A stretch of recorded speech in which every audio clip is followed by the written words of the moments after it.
আমি যদি জানি একটি সাংবাদিকের কণ্ঠ রোধ করা এত সহজ বিষয় নয়। আমরা দেখেছি অনিয়ম দুর্নীতির বিরুদ্ধে সবসময়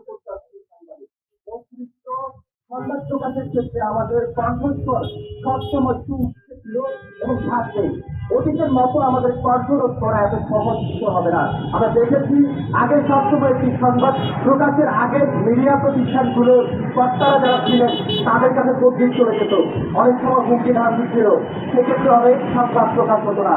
বর্তমানে অন্তর্বর্তীকালীন সরকারের সম্মানিত প্রধান উপদেষ্টা তিনি বলেছেন সাংবাদিকরা তারা স্বাধীনভাবে সংবাদ প্রকাশ করবে। আমরা আশা করি তাদের সেই কথা শুধু বক্তব্যের সীমাবদ্ধ থাকবে না, তাদের সেই কথা বাস্তবে রূপ দেবে। আজকে শুধু ইন্ডিপেন্ডেন্ট টেলিভিশন, দেশ টিভি এবং আমাদের গণমাধ্যমগুলি যারা আছে তাদেরকে মামলা হামলা দিয়ে কখনো রোধ করা যাবে না। আমি খুব সুস্পষ্টভাবে বলতে চাই, গণমাধ্যম কর্মীরা কোনো প্রতিষ্ঠান অথবা কোনো গ্রুপের বিরুদ্ধে তার নিজের ইচ্ছায় নিজের বানানো কোনো তথ্য দিয়ে সংবাদ পরিবেশন করে না।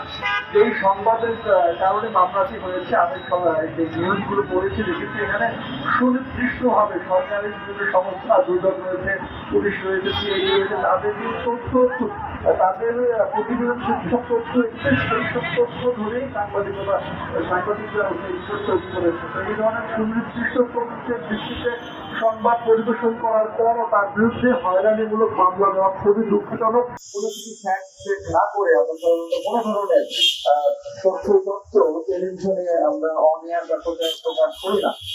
আমাদের অনেকগুলো সিস্টেম আছে, এখন রিপোর্ট আছে, তার উপর আরো একজন কর্মকর্তা, সবাই মিলে ফ্যাক্ট চেক করার পরেই সাধারণত যে কোনো তথ্য উপাত্ত আমাদের দেওয়ার চেষ্টা করি, মেইন হিসেবে সাংবাদিকতা করি।